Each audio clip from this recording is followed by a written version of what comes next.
Group D notification വന്ന കാര്യം നിങ്ങൾ എല്ലാവരും അറിഞ്ഞിട്ടുണ്ടാവും അല്ലേ? 2026 സ്റ്റാർട്ടിൽ തന്നെ നമുക്ക് കിട്ടിയിരിക്കുന്ന ഒരു അടിപൊളി നോട്ടിഫിക്കേഷനാണ് RRB ഗ്രൂപ്പ് ഡി എന്ന് പറയുന്നത്. ഈ റെയിൽവേയിൽ ഗ്രൂപ്പ് ഡി പോസ്റ്റിലേക്ക് 10ാം ക്ലാസ് കഴിഞ്ഞിരിക്കുന്ന കുട്ടികൾക്കും അതുപോലെ തന്നെ ITI കഴിഞ്ഞവർക്കും ഇത് രണ്ടും അല്ലെങ്കിൽ നിങ്ങൾക്കൊരു നാഷണൽ അപ്രന്റീസ്ഷിപ്പ് സർട്ടിഫിക്കേഷൻ ഒക്കെ ഉണ്ടെങ്കിൽ നിങ്ങൾക്ക് അപേക്ഷ സമർപ്പിക്കാൻ സാധിക്കുന്ന ഒരു നല്ല പോസ്റ്റ് തന്നെയാണ് റെയിൽവേയുടെ അണ്ടറിലുള്ള ഗ്രൂപ്പ് ഡി പോസ്റ്റ് എന്ന് പറയുന്നത്. ഇതിൻ്റെ ഏറ്റവും വലിയ പ്രത്യേകത എന്ന് പറഞ്ഞാൽ നമുക്ക് നല്ല വേക്കൻസീസ് ആണ് 2026 വന്നിരിക്കുന്നത്. ഏകദേശം 22,000 വേക്കൻസിയിലേക്കാണ് ഇപ്പോഴത്തെ ഈ നോട്ടിഫിക്കേഷൻ വന്നിരിക്കുന്നത്. 18 മുതൽ 33 വയസ്സ് വരെ പ്രായപരിധിയിലുള്ളവർക്ക് എല്ലാം അപ്ലൈ ചെയ്യാം. സോ നമ്മൾ ഇന്ന് നമ്മുടെ ഈ ഒരു സെഷനിൽ ഡിസ്കസ് ചെയ്യാൻ പോകുന്നത് ഒരുപാട് ഉദ്യോഗാർത്ഥികളാണ് ഈ ഒരു പരീക്ഷ ആസ്പയർ ചെയ്യുന്നത്. അപ്പം ഈ പരീക്ഷയുടെ സ്വഭാവം എന്താണ്, സെലക്ഷൻ സ്റ്റേജസ് എന്തോരം ഉണ്ട് RRB ഗ്രൂപ്പ് ഡി പരീക്ഷയിൽ എന്നൊക്കെയുള്ള കാര്യങ്ങളാണ് നമ്മൾ ഡിസ്കസ് ചെയ്യാൻ പോകുന്നത്. നമുക്ക് എന്തായാലും സ്റ്റാർട്ട് ചെയ്യാം. So RRB group D examination ആദ്യം തന്നെ പറയാനാണെങ്കിൽ ഈ പരീക്ഷ റെയിൽവേ റിക്രൂട്ട്മെന്റ് ബോർഡ് കണ്ടക്ട് ചെയ്യുന്ന ഒരു പരീക്ഷയാണ് RRB ഗ്രൂപ്പ് ഡി എന്ന് പറയുന്നത്. ആൻഡ് ഞാൻ പറഞ്ഞ പോലെ തന്നെ ലെവൽ 1 അല്ലെങ്കിൽ ഗ്രൂപ്പ് ഡി പോസ്റ്റ് ആണ്. ഇതിൻ്റെ വിദ്യാഭ്യാസ യോഗ്യത എന്ന് പറയുന്നത് ഒന്നെങ്കിൽ 10ാം ക്ലാസ് അല്ലെങ്കിൽ ITI കഴിഞ്ഞവർക്ക് എഴുതാൻ സാധിക്കും. അതും അല്ലെങ്കിൽ ഈ പറഞ്ഞ പോലെ തന്നെ നാഷണൽ അപ്രന്റീസ്ഷിപ്പ് സർട്ടിഫിക്കറ്റ്സ് ഒക്കെ ഉണ്ടെങ്കിൽ നിങ്ങൾക്ക് അപേക്ഷ സമർപ്പിക്കാം. ഇതിന് മെയിൻലി 3 സെലക്ഷൻ സ്റ്റേജസ് ആണ് വരുന്നത്. ആദ്യത്തേത് ഒരു പരീക്ഷയാണ്. ഇതൊരു ഓൺലൈൻ പരീക്ഷയാണ്, കമ്പ്യൂട്ടർ ബേസ്ഡ് എക്സാമിനേഷൻ. ഈ CBT എന്ന് പറയുന്നത് നിങ്ങൾ കൺഫ്യൂസ്ഡ് ആവണ്ട. CBTയുടെ ഫുൾ ഫോം എന്ന് പറയുന്നത് കമ്പ്യൂട്ടർ ബേസ്ഡ് ടെസ്റ്റ് എന്നാണ്. അതായത് ഓൺലൈൻ പരീക്ഷയാണ്, കമ്പ്യൂട്ടറിൻ്റെ മുൻപിലിരുന്ന് നിങ്ങൾ എഴുതുന്ന ഒരു എക്സാമാണ്. അടുത്തത് PET ആണ്. PT എന്ന് പറയുന്നതിൻ്റെ full form physical efficiency test ആണ്. ഓക്കെ, കായികക്ഷമത എന്നൊക്കെ നമ്മൾ പറയും. അത് ടെസ്റ്റ് ചെയ്യുന്നൊരു സ്റ്റേജാണ് PET. അപ്പം ഫസ്റ്റ് സ്റ്റേജ് CBT കഴിഞ്ഞ് പിന്നെ PET ഉണ്ടാവും. അത് കഴിഞ്ഞിട്ടായിരിക്കും DV ഉണ്ടായിരിക്കും, അതായത് ഡോക്യുമെൻറ്റ് വെരിഫിക്കേഷൻ. നിങ്ങളുടെ ഇമ്പോർട്ടൻ്റ് ആയിട്ടുള്ള ഡോക്യുമെൻറ്റ്സും കാര്യങ്ങളും ഒക്കെ വെരിഫൈ ചെയ്യുന്നത്, അതായത് നിങ്ങൾ ഈ പോസ്റ്റിലേക്ക് യോഗ്യരാണോ എന്ന് ചെക്ക് ചെയ്യുന്ന ഫൈനൽ സ്റ്റേജാണ് DV എന്ന് പറയുന്നത്. സോ ഇത്രയും സെലക്ഷൻ സ്റ്റേജസ് ആണ് RRB ഗ്രൂപ്പ് ഡിക്ക് വരുന്നത്. മൂവിങ് ഓൺ, നമുക്കിനി ഈ CBTയിലെ കാര്യങ്ങൾ കൂടുതൽ ഡിസ്കസ് ചെയ്യാം. അതായത് കമ്പ്യൂട്ടർ ബേസ്ഡ് ടെസ്റ്റിനെ പറ്റി കൂടുതൽ ഡിസ്കസ് ചെയ്യാം. ഓൺലൈനാണ്. പരീക്ഷയിൽ മൊത്തം 100 ചോദ്യങ്ങളായിരിക്കും ഉണ്ടായിരിക്കുക. 100 ക്വസ്റ്റ്യൻസ് ആണ് RRB ഗ്രൂപ്പ് ഡിയുടെ ഓൺലൈൻ എക്സാമിനേഷൻ അല്ലെങ്കിൽ CBTയിൽ ചോദിക്കുന്നുണ്ടാവുക. ആൻഡ് ടൈം ഡ്യൂറേഷൻ എന്ന് പറയുന്നത് 90 മിനിറ്റ് ആണ്, അല്ലെങ്കിൽ 1 മണിക്കൂർ 30 മിനിറ്റ്, 1.5 മണിക്കൂർ നേരമാണ് നിങ്ങൾക്ക് പരീക്ഷ എഴുതാനായിട്ട് കിട്ടുന്നത്. ഓക്കെ, അപ്പോൾ ആവശ്യത്തിന് സമയമൊക്കെ ഉണ്ട്.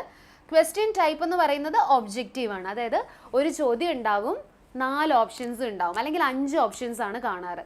സോ ഈ 4 ഓപ്ഷൻസിൽ നിന്നും കറക്റ്റ് ആയിട്ടുള്ള ഒരു ഓപ്ഷൻ എന്ത് ചെയ്യാം, നിങ്ങൾ വർക്കൗട്ടൊക്കെ ചെയ്തിട്ട് അല്ലെങ്കിൽ നിങ്ങൾ പഠിച്ചതൊക്കെ ഒന്ന് മെമ്മറൈസ് ചെയ്തിട്ട് കറക്റ്റ് ആയിട്ടുള്ള ഓപ്ഷൻ നിങ്ങൾ ക്ലിക്ക് ചെയ്യുക. അത്രയേ ഉള്ളൂ. അതാണ് MCQs, മൾട്ടിപ്പിൾ ടൈപ്സ് ക്വസ്റ്റ്യൻസ് അല്ലെങ്കിൽ ഒബ്ജക്റ്റീവ് ടൈപ്പ് ക്വസ്റ്റ്യൻസ് എന്നൊക്കെ പറയുന്ന അതേ പാറ്റേൺ ആണ് ഇവിടെ നമ്മൾ കാണുന്നത്. നെഗറ്റീവ് മാർക്കിംഗ് ഉള്ളൊരു പരീക്ഷയാണ്. യെസ്, 1/3 ആണ് നെഗറ്റീവ് മാർക്കിംഗ് ഉള്ളത്, അല്ലെങ്കിൽ 0.33 ആണ് ഇവിടുത്തെ നെഗറ്റീവ് മാർക്കിംഗ് ആയിട്ട് ഈ പരീക്ഷയിൽ വരുന്നത്.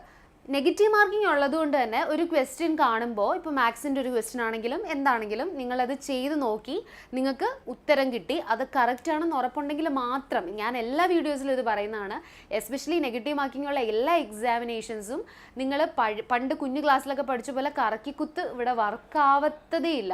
അപ്പോൾ നിങ്ങൾ എന്താ ചെയ്യേണ്ടത്, നിങ്ങൾ പഠിച്ച കാര്യങ്ങൾ നിങ്ങൾക്ക് 100% അതായത് ഓപ്ഷൻ A ആണ് ഇതിൻ്റെ ആൻസർ എന്ന് നിങ്ങൾക്ക് 100% ഷ്യൂരിറ്റി ഉണ്ടെങ്കിൽ മാത്രം എന്ത് ചെയ്യുക, മാർക്ക് ചെയ്യുക. ഇനി കൺഫ്യൂഷൻ ആകുകയാണോ, ഓപ്ഷൻ B ആണോ ഓപ്ഷൻ C ആണോ, എങ്കിൽ ഓപ്ഷൻ B കറക്കി കുത്തിയേക്കാം എന്ന് പറഞ്ഞ് നിങ്ങൾ ഓപ്ഷൻ B മാർക്ക് ചെയ്യും, നിങ്ങളുടെ ആൻസർ തെറ്റാവുക തന്നെ ചെയ്യും. അതുകൊണ്ടാണ് എപ്പോഴും ഞാനിങ്ങനെ പറഞ്ഞുകൊണ്ടിരിക്കുന്നത്, നെഗറ്റീവ് മാർക്കിംഗ് ഉള്ള എക്സാമിൽ ഭാഗ്യം പരീക്ഷിക്കാനായിട്ട് നിൽക്കരുത്. നല്ല രീതിക്ക് കൺസിസ്റ്റൻ്റ് ആയിട്ട് ഹാർഡ് വർക്ക് ചെയ്യുക, നല്ല രീതിക്ക് പഠിക്കുക, എന്നിട്ട് എന്ത് ചെയ്യുക, നിങ്ങൾ ആൻസർ മാർക്ക് ചെയ്യുക, കറക്റ്റ് ആയിട്ടുള്ള ആൻസർ മാർക്ക് ചെയ്യുക. അത് ശരി തന്നെയായിരിക്കും. കറക്കി കുത്താൻ നിന്നാൽ ഇത് അങ്ങനെയാണ് ഈ കോമ്പറ്റേറ്റീവ് എക്സാമിൻ്റെ ഒരു സ്ട്രാറ്റജി എന്ന് പറഞ്ഞാൽ, കറക്കി കുത്തിയാൽ അത് തെറ്റായിരിക്കും. സോ ഓക്കെ, നിങ്ങൾ നെഗറ്റീവ് ആക്കാൻ വേണ്ടി പറയുന്നതല്ല. നെഗറ്റീവ് മാർക്കിംഗ് ഇല്ലാത്ത പരീക്ഷയിൽ 100 ചോദ്യങ്ങളുണ്ടെങ്കിൽ 100 എണ്ണം നിങ്ങൾക്ക് അറ്റൻഡ് ചെയ്യാം. കാരണം എന്താ, നെഗറ്റീവ് മാർക്കിംഗ് ഇല്ല, ഒന്നും പോകാനില്ല. പക്ഷേ നെഗറ്റീവ് മാർക്കിംഗ് ഉള്ള പരീക്ഷയിൽ സംഭവിക്കുന്നത് എന്താണെന്ന് വെച്ചാൽ, ശരിയായിട്ട് നിങ്ങളുടെ കയ്യിൽ കുറച്ച് മാർക്ക് ഉണ്ടെങ്കിൽ, ഇപ്പം 10ൽ 8 മാർക്ക് നിങ്ങളുടെ കയ്യിലുണ്ട് ശരിയായിട്ട്, നിങ്ങൾക്ക് 2 എണ്ണം അറിയത്തില്ല, പക്ഷെ നിങ്ങൾ വെറുതെ അനാവശ്യമായിട്ട് 2 എണ്ണം കറക്കി കുത്തുകയാണെന്നുണ്ടെങ്കിൽ നിങ്ങൾക്ക് കിട്ടേണ്ട 8 മാർക്കിൽ നിന്ന് നിങ്ങൾക്ക് കിട്ടാൻ പോകുന്നത് ചിലപ്പോൾ ഒരു 7.5 വല്ലതും ആയിരിക്കും. അത്രയും മാർക്ക് നിങ്ങളുടെ നഷ്ടപ്പെടും. നിങ്ങളുടെ കറക്റ്റായിട്ട് ശരിയായിട്ടുള്ള മാർക്കിൽ നിന്നാണ് നെഗറ്റീവിൻ്റെ മാർക്ക് എന്ത് ചെയ്യുന്നത്, നഷ്ടപ്പെട്ടുകൊണ്ടിരിക്കുന്നത്. ഇനി നമുക്ക് സബ്ജക്റ്റ് വൈസ് എങ്ങനെയാണെന്ന് നോക്കാം. അതായത് പരീക്ഷയിൽ 100 ചോദ്യങ്ങളാണെന്ന് ഞാൻ പറഞ്ഞു.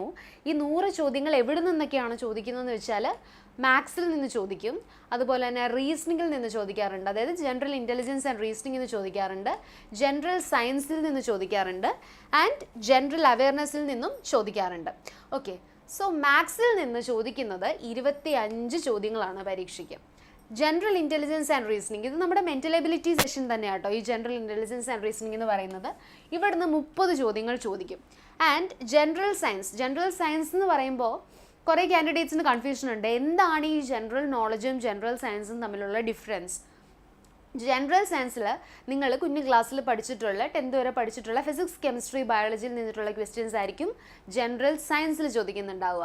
ജി കെയിൽ വരുമ്പോഴത്തേക്കും അതിനകത്ത് ഹിസ്റ്ററി ഉണ്ടാവും, ജോഗ്രഫി ഉണ്ടാവും, അതുപോലെ തന്നെ സ്റ്റാറ്റിക് ജി കെ ഉണ്ടാവും. അങ്ങനെയുള്ള കാര്യങ്ങളൊക്കെ ആയിരിക്കും ജനറൽ നോളജിൽ ചോദിക്കുക. ആൻഡ് ജനറൽ നോളജിനോട് ചേർന്ന് കറണ്ട് അഫയേഴ്സ് റിലേറ്റഡ് ആയിട്ടുള്ള ആനുകാലികമായിട്ടുള്ള കാര്യങ്ങളും ചോദിക്കും. സോ ജനറൽ സയൻസിൽ നിന്ന് 25 ചോദ്യങ്ങളാണ്. ഓക്കെ, ജനറൽ അവയർനെസ്സിൽ നിന്ന് 20 ചോദ്യങ്ങളുമാണ് ചോദിക്കുക. ജനറൽ അവയർനെസ് ആൻഡ് കറണ്ട് അഫയേഴ്സിൽ നിന്ന് കമ്പൈൻഡ് ആയിട്ടാണ് 20 ചോദ്യങ്ങൾ ചോദിക്കുന്നുണ്ടാകുക. സോ ആകെ മൊത്തം അപ്പം നമുക്ക് ക്വസ്റ്റ്യൻസ് എത്രയായി? 25 ഫ്രം മാത്സ് പ്ലസ് റീസണിങ്ങിൽ നിന്ന് 30 പ്ലസ് ജനറൽ സയൻസിൽ നിന്ന് 25 പ്ലസ് ജനറൽ അവയർനെസ്സിൽ നിന്ന് 20.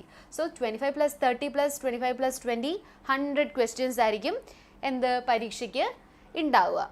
ആൻഡ് ഓരോ ചോദ്യത്തിനും എത്രയാണ്? ഓരോ മാർക്കായിരിക്കും. അതായത് മാത്സിൽ നിന്ന് 25 ചോദ്യങ്ങളാണെങ്കിൽ അതിന് 25 മാർക്കും ആയിരിക്കും. ഒരു ചോദ്യത്തിന് 1 മാർക്ക് വെച്ചിട്ടായിരിക്കും. ഓക്കെ, സോ അത്രയാണ് നമ്മുടെ എന്ത് വരുന്നത്? കമ്പ്യൂട്ടർ ബേസ്ഡ് ടെസ്റ്റ് വരുന്നത്. ഈ പരീക്ഷ ഫസ്റ്റ് സ്റ്റേജ് എക്സാം കഴിഞ്ഞു, പരീക്ഷയൊക്കെ കഴിഞ്ഞിട്ട് റെയിൽവേ റിക്രൂട്ട്മെൻറ്റ് ബോർഡ് RRB ഒരു റിസൾട്ട് ഔട്ടാക്കും. ഇതിൻ്റെ റിസൾട്ട് ഔട്ടാക്കുന്ന സമയത്ത് ഒരു കട്ട് ഓഫ് മാർക്ക് ഉണ്ടാവും.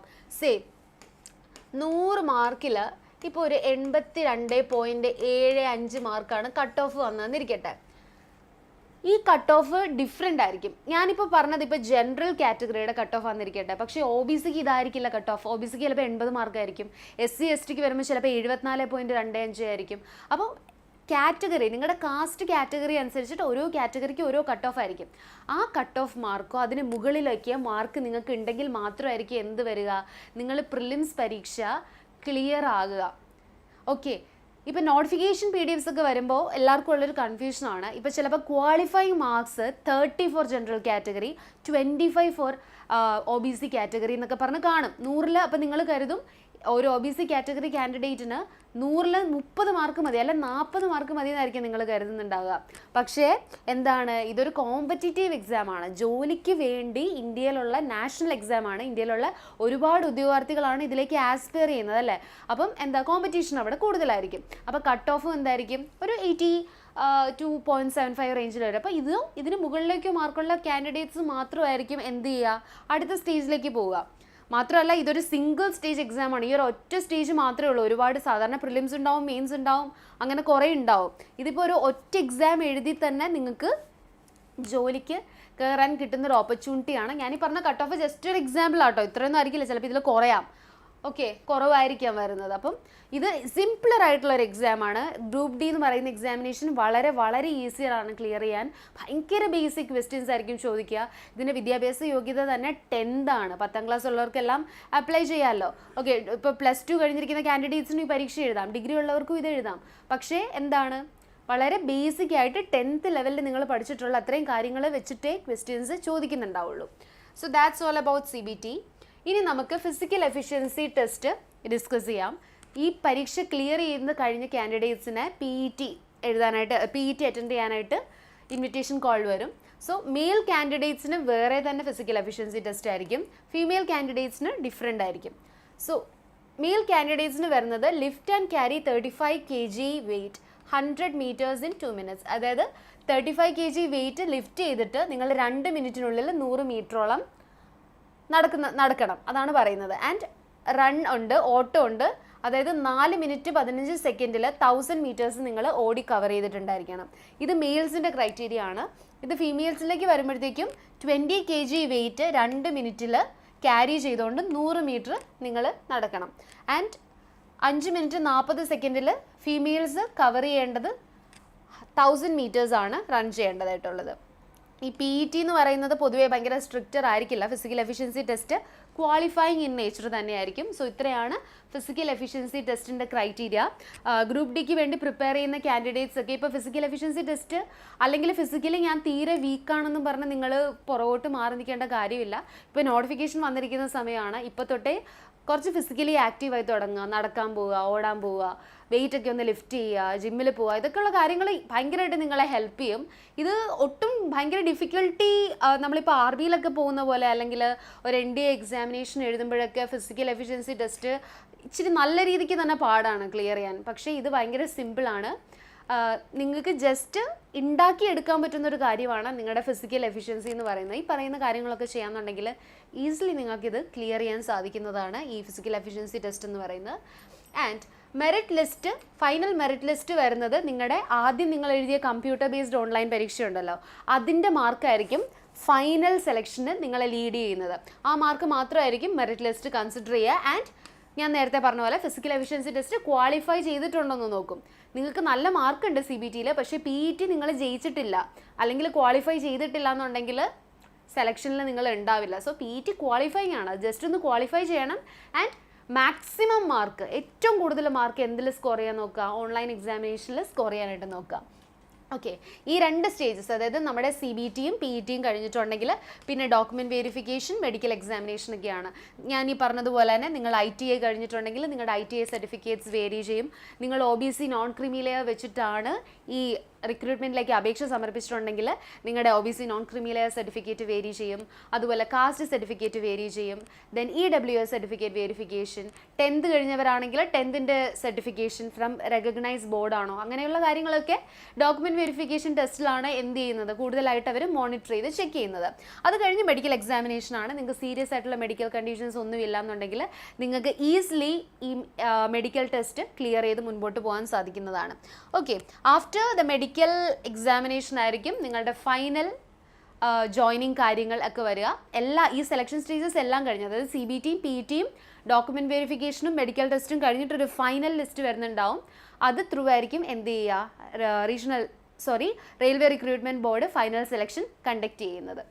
അത് ത്രൂ നിങ്ങൾക്ക് ജോലിക്ക് കയറാൻ സാധിക്കുന്നതാണ്.